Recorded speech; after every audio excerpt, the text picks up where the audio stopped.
Forward first, then please. Amazing. Thank you, Becky. Okay, cool. So we're going to start with a bit of a recap, if that's okay today. So around the strategy jigsaw puzzle that I spoke to you all about last month. We're then going to get into the specifics. So really thinking about actually the detail of putting kind of strategies into practice. And then finally thinking about what does that mean for your operating model. So day to day, if you're dating your strategy, you want to put new things in, what does that mean for how you actually deliver that on a day-to-day basis? And you can think about that at many different levels. Okay. So some of you might be, I know Lorraine is one person in SWOT. Okay. That could be quite simple for Lorraine. But for other people who kind of are working across larger organizations, there might be other things that you need to think about around actually implementing strategy. Okay. So, gonna just flick on to thinking about what is the strategy jigsaw puzzle, okay, that we spoke about last time. All right. So, just to kind of recap, strategy is that long-term plan of action to achieve that vision that we spoke about in the first session. At its core, it's finding that kind of focus for your team, for your organization, so it can overcome the kind of biggest challenges or maximize those biggest opportunities. And it's about really planning on how you're going to win in that period ahead. So it's a combination, as I said before, about the required kind of work to deliver the vision, combined with the plan of how best to achieve it. And strategy is about having a vision and a plan. So it's about really thinking about that big, scary, audacious goal that we spoke about in the kind of first session, and then thinking about, well, how do I bring that to life in a plan? Okay. So there's kind of four different kind of parts to that jigsaw puzzle we spoke about before. So the first one is around clarifying your vision. Okay. The second thing is about understanding what's holding you back, what might be the challenges, what are the sticking points.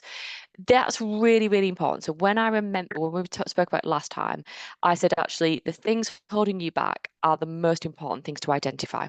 Because if you don't ever have a plan to overcome what's holding you back, your strategy will keep failing. Okay, so really understanding what's holding you back is really essential. The next piece of the puzzle is really deciding about your general approach. Okay, because the strategies can go in lots of different directions.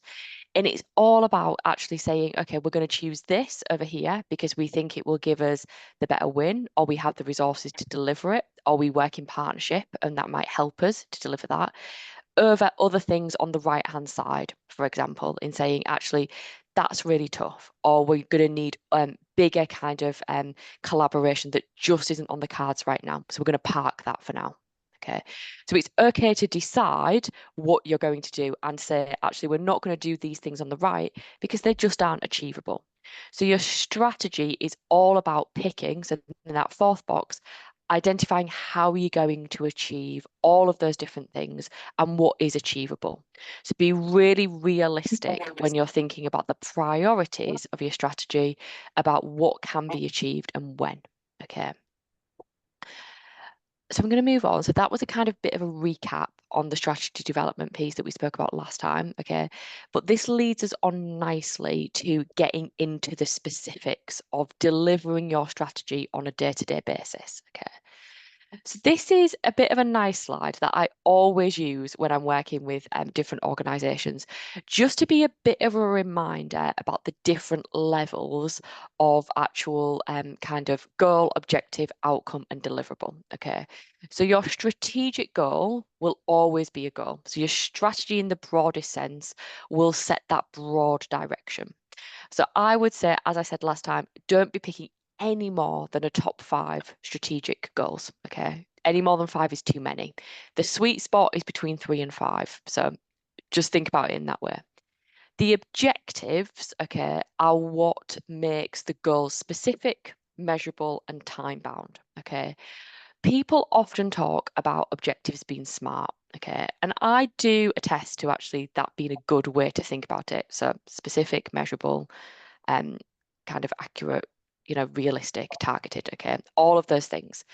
But don't tie yourselves in knots about it. So, it doesn't have to be everything that you're delivering around objectives has to be smart. As long as you've got something that's specific, measurable, and time bound, that is enough. Okay. So really, really think about those things when you're designing objectives, and we'll go through that in a second. your outcomes are the benefit from achieving the goal. Okay. So think about actually, if you're thinking, right, what do we want to achieve? What are the outcomes of that? Think about those as the benefits. Okay. And the deliverable is the defined output that achieves an objective or a goal. Okay, so those are the things that you'll start to see. All right. So you'll see here, I've done this in relation to a birthday party. Could be Lorraine, your kind of wedding reception last weekend. All right. But the goal was to cater for a memorable birthday party. The objective was that we had sandwiches for 20 people that they can enjoy. The outcome that everyone had happy memories and full stomachs. Okay. And the deliverable was the sandwich. Okay. So if you think about it in that way, you should really be able to kind of target what you're trying to deliver. Julie, you've got your hand up. Go for it. Yeah, sorry, it's more of a I can see all your bits at the bottom and the notes column, so therefore the deliverable screen isn't as big. Oh, how odd. Let's have a Yeah, look. Sorry. I've just messaged you that yeah, it's not on presentation view. It's obviously on Oh, I'm sorry, guys. Just a second. Let me. Is that That's better? that's better. the one. Yeah, Sorry, I'd thank pressed the wrong you. button. Okay, so you can see the full screen. Okay, cool. I'll lower Um, my hand now. Thank you, Julie. Okay, so this is Thanks. a really, really good slide. Okay, just to help you kind of think about when you're thinking, if you're getting confused between your goals, your objectives, your outcomes, and deliverables. I have this printed out and I have it on my office wall because actually, even I who do this on a day-to-day basis for people, sometimes I get really confused on this. So this is just to really help you think about those different things. Okay. So moving on. Okay, so this is a bit of a kind of assault on the senses, this slide, all right? But this is kind of thinking about how all of that kind of definition of goal, objective, all of those different things happens and plays out in action. Okay, so the organization I was working with has given me permission to share this with you guys today. So there's nothing here that is kind of sensitive. But what we did is when I worked with that organization, I undertook a SWOT analysis with them. Okay, so strengths, weaknesses, opportunities, and threats. And we spoke about that in the last session. What that then allowed us to do was create kind of what happened was some key themes started to come from that SWOT analysis and trends. Okay. And what we managed to do is from those kind of key trends and themes was create a top four kind of strategic goals for that organization. And you can see these on the screen. Okay. So the first one was around prioritizing income streams with the biggest growth. Okay. So that's top left. The next one down was enabling our work through better systems and processes. Moving to the top right was ensuring that they maintained excellent CQC status in terms of their care that they was delivering. And finally, at the bottom, they were really conscious about ensuring that they had a sustainable and financially fit organisation. Okay. So from those kind of then key kind of themes and trends and goals that we'd created, we then managed to start to create some objectives. Okay, so just thinking about kind of the previous slide and thinking actually objectives are what makes the goal specific, measurable, and time bound. Okay, those kind of four headings had set the goal.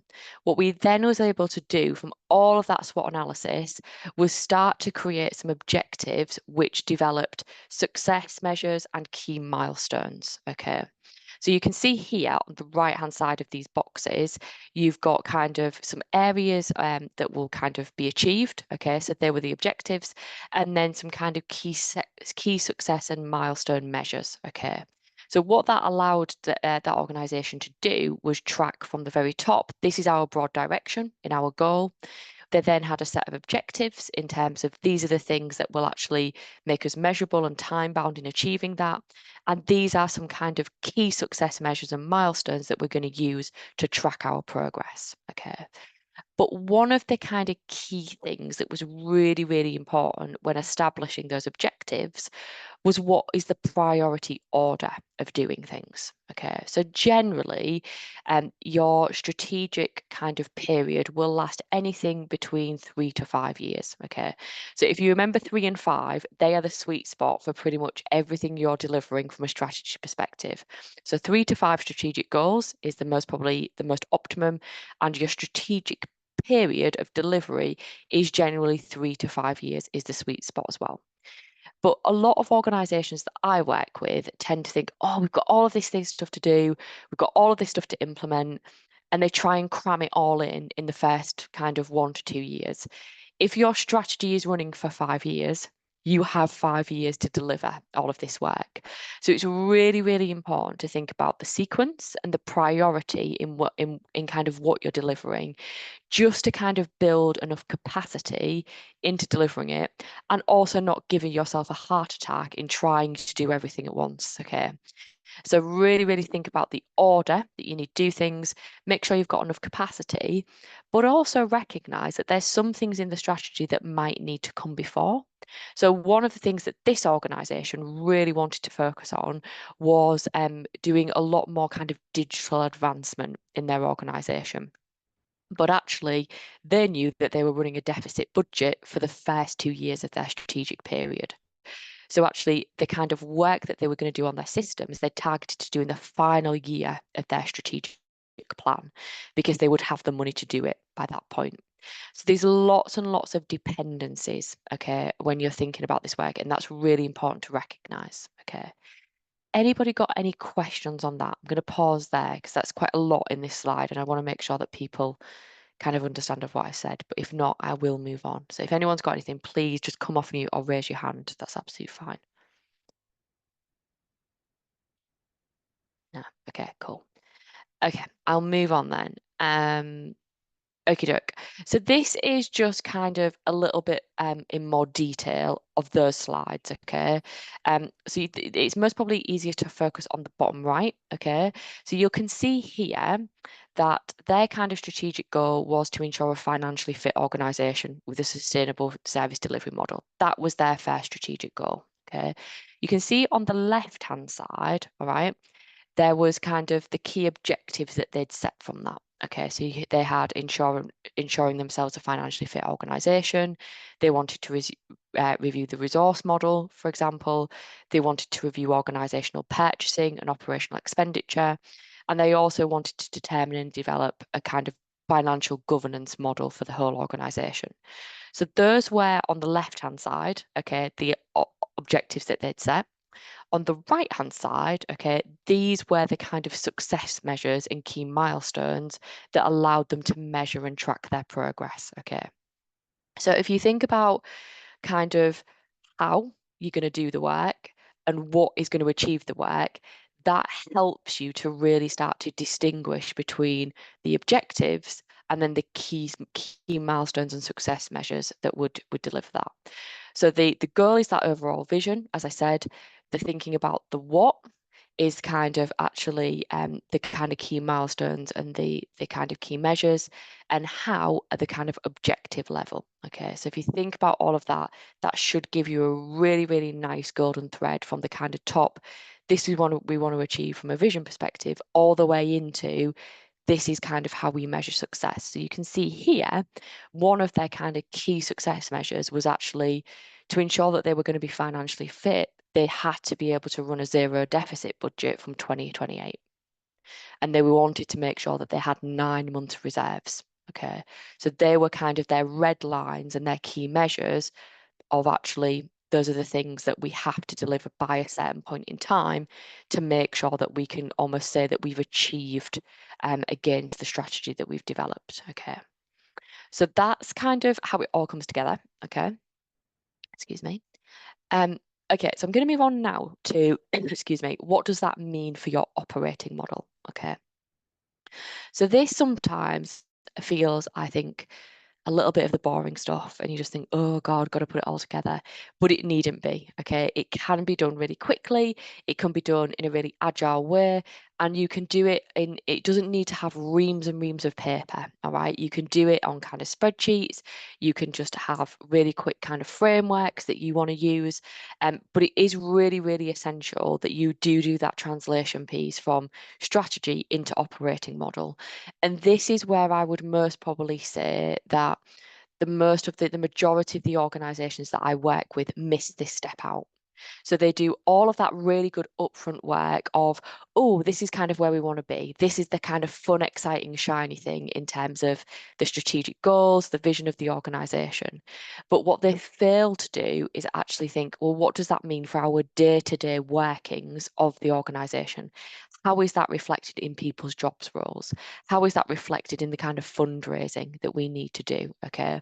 So I can't stress the importance of doing this really unsexy stuff, all right? Because it will set you in really, really good stead. Okay. Okay, so if you take anything out of this presentation today, this is the slide. Okay. So the core components that kind of make up an operating model are these 5 things. Okay, so the first one, we've talked a lot about strategic goals. Okay, if you have not set your direction and you do not have that devised in some strategic goals, and we talked about SWOT analysis and all of those different things, you will not be able to deliver on what you're trying to deliver from a vision perspective. Okay. You then have to think about, well, what are the kind of processes that then mean the strategy can be delivered against? And by this, I mean, okay, technology. Okay, so for example, if one of your strategic goals as an organization is to raise more money, okay, you need to make sure that you have online donation set up. You can process direct debits or standing orders. You can accept legacies into your organization. So it's all of that kind of functional work that allows you to really make kind of those things a reality. Okay, it also starts to include, okay, and detail how, for example, boards and operating leaderships teams will kind of operate. So a lot of you on this call will be working with a board of trustees, for example, who have the kind of overall governance of the organization in mind. And that really, really is important in terms of getting those processes right. And if you don't have a really good, effective process and working relationship between a board and kind of the leadership, that's really, really problematic, okay? Because actually you start to become at odds with one another, okay? So think about your processes. Think about, what do you need to make happen to deliver your strategic goals?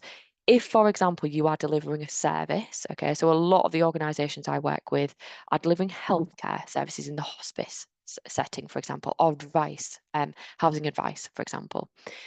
That needs a certain amount of process wrapped around it in terms of the kind of quality assurance of that advice or that service, okay? So all of those things go in that process piece, okay? The next one is around people, okay? So this is really important to ensure that you have the right people doing the right jobs at the right time, orientating itself around the same goals, okay? So a lot of the time when organizations want to kind of change their strategy, they'll do so but without thinking about what the implications are for the people. And that could be as really, really simple as actually updating someone's job profile to reflect the new change in the strategy. Or it might be a little bit bigger in terms of kind of restructuring the organization to make that work. Okay, so actually you no longer need a certain type of role, but you need other skills to come in. So actually you either delete a role and bring something in, for example, you restructure actually the shape and the different teams. I know Can, for example, have done a lot of this work over the last kind of few years to really make sure that they're the kind of the people and the kind of structure of the organization can absolutely push forward and deliver against the strategy that it's set. Okay. And then the next one is metrics, okay? And this links into review, all right?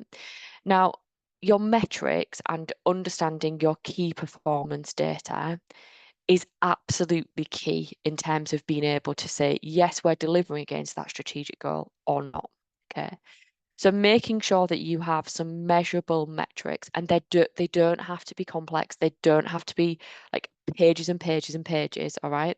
What that allows you to do is really determine what's moving your organization forward and what's holding it back.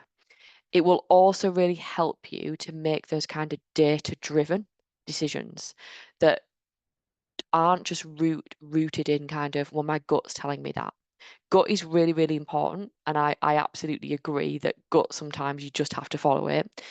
But when you have to be accountable to your donors, when you're accountable to kind of commissioners, for example, it's really, really important you can demonstrate the impact that you're making through the strategy and the decisions that you've made. And finally, review. Okay, and I'm going to come on to review in a bit more detail later on, but how you review all of those things in your operating framework, whether that be annually, quarterly, however you decide that, is really, really key, because that will tell you what you stop, start, and continue moving forward. Okay. Again, I'm going to pause on this one because there's quite a lot in this slide. Anybody got any questions on any of this? Yeah, I've got a question, Hannah. Go for it, Ren. How do you decide which bits to measure, or is it really the basics of how many people like attended something? I'm just a little bit woolly in my head as to how you decide what you should be measuring. What is Yes. important to those groups of people that you just mentioned, like the board of trustees and things like that? Yeah, hold that thought, Lorraine, because I've got Okay. a slide on just key performance indicators. Cool. Should help, Fantastic. okay, with that one. All right. Thank you. Can I ask you something as well? Yeah, go for it, Avril. A lot of these slides are very in depth, and I'd like time to read them again. Once we Yeah, finish this, are you going to be circulating them, Hannah? Yes, so they'll be all circulated, Avril, after the call with the Perfect. recording. And there's also a drop-in next week, Avril, once you've had a look. So I do a drop-in after every session, just in case people have cogitated on it and so I don't understand this. So I do another session next week, and it's on the website that you can book on. And I'm here for the hour, and anyone can ask me anything on any of the content that's been provided. So if there's something that you have a look at, Avril, and you're like, not sure what that means, I'm around next week as well on the time that's advertised. Oh, that's perfect. Thank you. Okay. No props. Okay, cool. No worries. Okay, so I just wanted to kind of put this one back in, okay, because sometimes this is really helpful in terms of thinking how it all fits together. And we spoke about this in the last meeting, okay, so the strategy house is the main thing in terms of actually being able to capture your strategic direction. So the vision at the top, the mission, your strategic goals, and your values, okay. This is just a template that you can use. You might not want to use it. I find it really helpful, just because it means that everything's on one page. And I'm a really, really big fan of trying to keep things simple and making sure that you can capture things on one piece of paper. Doesn't need to be really complicated. Okay. Okay, oh, that's weird how that's moved. Okay, so this again is just a bit of an example of how you kind of start to pull out your kind of strategic goal, your objective, any activities that you want to do, and those success and key measures. Okay, so this is just wanted to pull you through, okay, here, one of the strategic goals and how it kind of really kind of goes into the detail of those kind of objectives, activities, key success measures, and kind of key milestones. So for this organisation that I was speaking about before, you can see here one of their strategic goals was optimising our culture to maximise impact. Okay, that's a really nice strategic goal, forward thinking, sets the broad direction. But what does that actually mean? Okay, because that feels kind of quite woolly, like you were saying, Lorraine, earlier. Okay, so the objectives that they'd set for this was actually creating measurable and key transparent performance indicators. Okay, at every level of the organisation to give clarity for people around their performance expectations. So the activity that they then did to kind of deliver that was deliver smart objectives for every staff member for quarter 4, 2024, 2025. And then their key success measures and kind of key milestones was that actually every month in their one-to-ones with staff, they were going to review those objectives to see how they were getting on. Okay, so you can see actually from doing that kind of activity level here, it tracks all the way back to actually optimizing their culture to maximize their impact. Okay, and you can see here it goes down to different objectives. But what this is a really nice example. If you're struggling to think about, well, how do I get to kind of objectivity, activity, or key milestone level of the kind of strategic goal I've set, this is a nice template to use, okay? And just gives you a kind of flavour of how you would do that, all right? Okay, before I go on to kind of KPIs and actually what to measure, one of the things that organisations I find really struggle with is decision making, especially as organisations get much more complex or they get bigger, for example. Okay, so the two things that I always introduce with the organisations I work with is a RACI, okay, and a scheme of delegation. Okay, so a RACI matrix is a model that describes how different roles across an organisation participate in completing tasks or a project or a process. Okay, so RACI stands for who is the responsible person to complete that task? Who is the accountable person to complete that task? Okay, who is consulted to complete the task? And who is informed to complete the task? Okay. So when you look at the definitions on here, okay, so the responsible person will generally complete the task. Okay, so they will be the person that is assigned to do the work. Okay. The person who is accountable delegates generally to the person that was responsible, but they are the person that will review the work to deem it's complete before it can be said, yes, that's fine. Okay. So generally, there is only one person that is accountable and responsible. Okay. Consulted, okay, provide input on how that work will be done. Okay. So their domain of expertise is most probably what is called on here, but they're not responsible for doing it. Okay. And informed is the people who are kept in the loop of progress rather than being roped into the deliverable. Okay, so I'm going to give you an example of how you bring this to life. Okay, so I'm currently working with a really great organisation locally who are supporting carers. Okay, so they deliver care services. All right.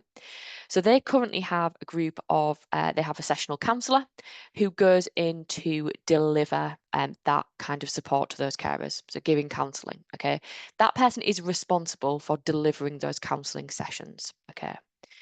But the quality of those counselling sessions, okay, is actually the CEO's role. So to make sure that they're compliant and with kind of the regulation around counselling, the CEO works really closely with the counsellor to ensure that she is reviewing the quality of those counselling sessions and then meeting the kind of delegated standard that's being given to them. Okay.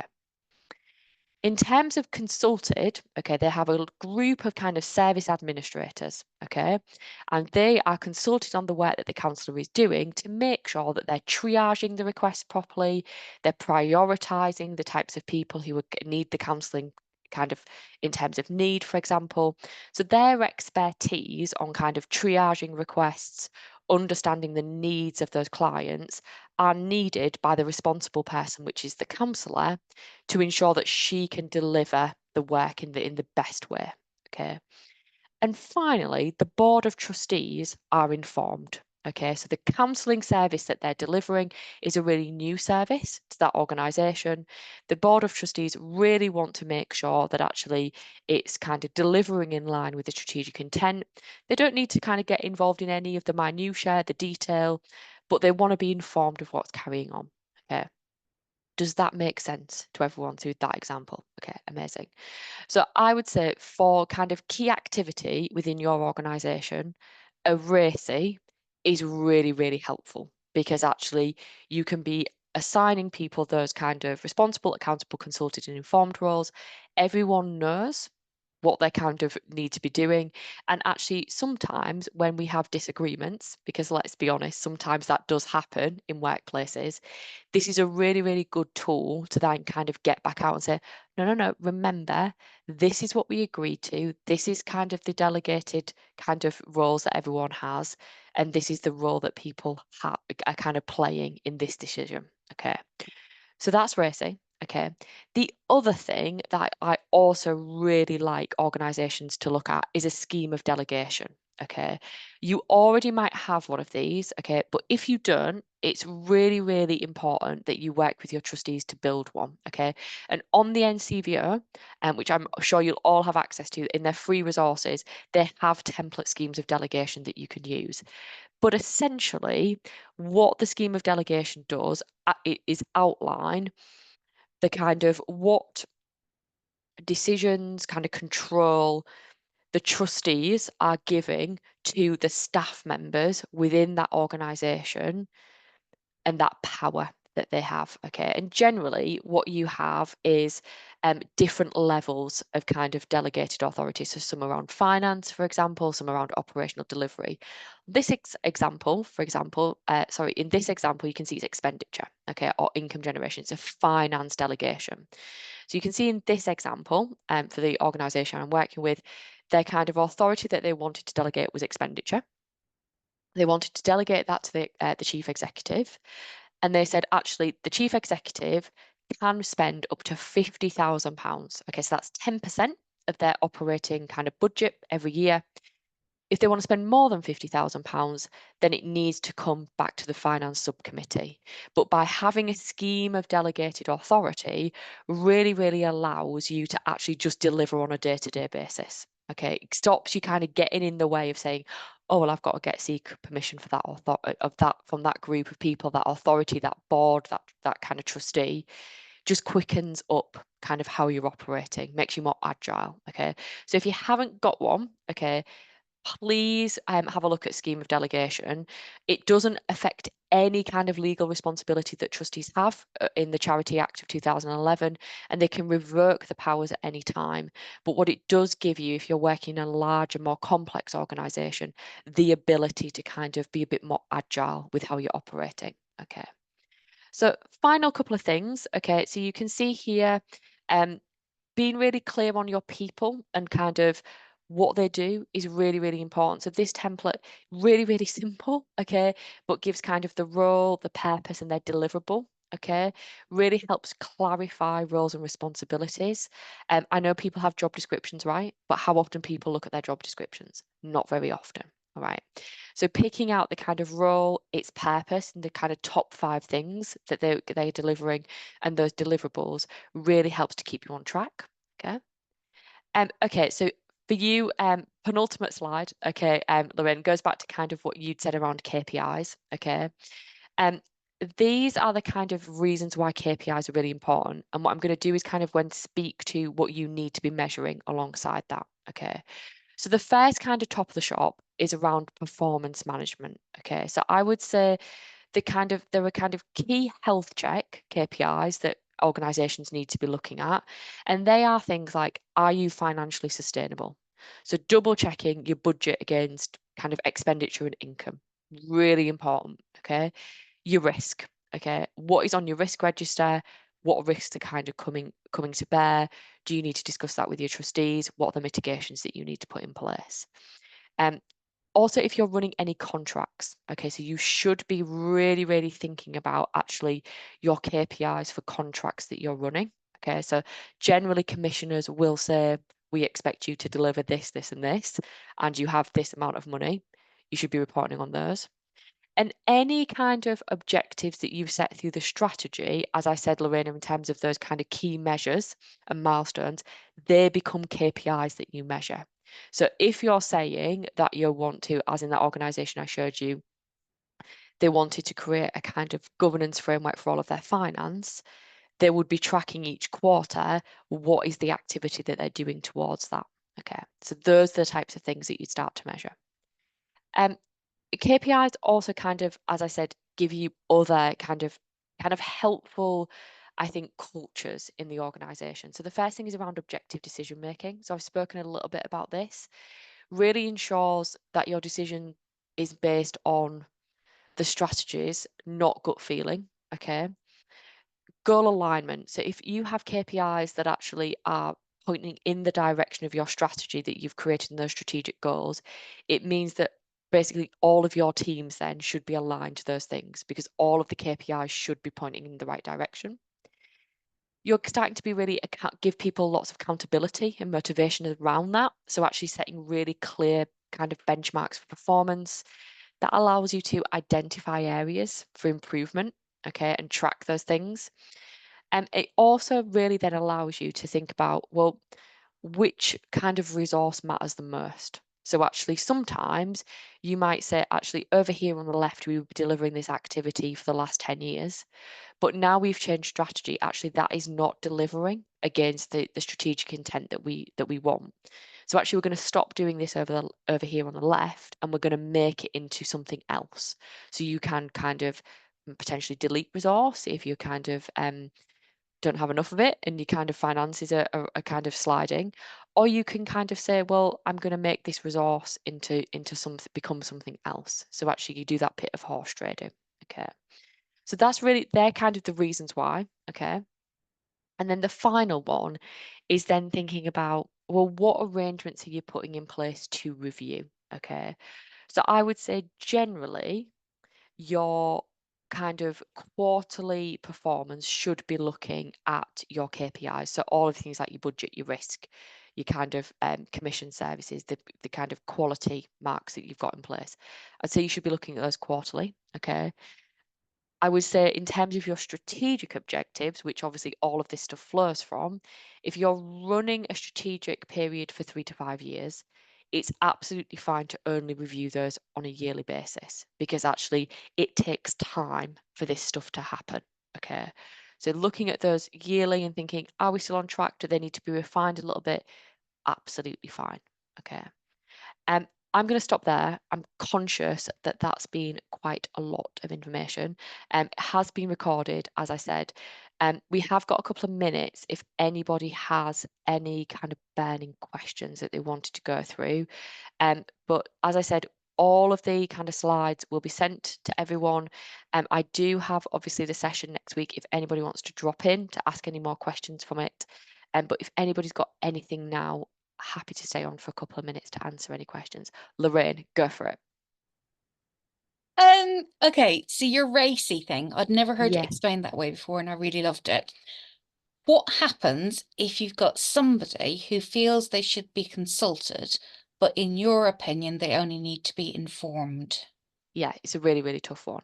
And that's most probably why a lot of organisations don't put in races because they don't want to have those difficult conversations. And that comes down to, I'm really sorry, Lorraine, having a conversation of, okay, so why do you think you need to be consulted? Why do I think that you need to be informed? And what is kind of the consensus that we get to on that? And sometimes, I'll be really honest, you just have to do a bit of horse trading in terms of saying, well, on this one, okay, I'll scratch your back, but on this decision, you're going to scratch mine. And that's like what I would say is don't get into the weeds of a racy because actually that you'll tie yourselves in knots and it'll create too much work. If you are just creating a racy for the kind of top line stuff, that's good enough. So a lot of the organizations that I work with, they have that exact issue when their board is trying to tell them what they need to deliver operationally. So what I do is I work with them and we set the racy from the very beginning and we say, okay, strategically, you have a chief executive and they're kind of operationalizing the strategy. You are only going to be informed about what that operational detail might be, okay, in terms of the day-to-day running of the business or organization. But in terms of deciding the strategy, your expertise is where we need to consult with you. Okay. So it's about really choosing, I think, the things that you want to do the racy on, keep them high level. And also, if you're getting to a point of where people are disagreeing, choose your battles around it and choose them carefully in terms of that inform and consult. And maybe that is not a really politically correct answer to give you guys on the call, but it's an honest one. All right. It sounds like a real world thing. Real world issue. Yeah, absolutely. Thank you. That's okay. Final minute. Has anybody got anything else? No. Okay, super. Thank you for your time today, everyone. Becky, thank you so much for hosting. Hopefully I will see some of you guys next week. But it's been a pleasure to kind of present the last kind of 3 sessions over the last few months to you guys, and I hope they've been really useful.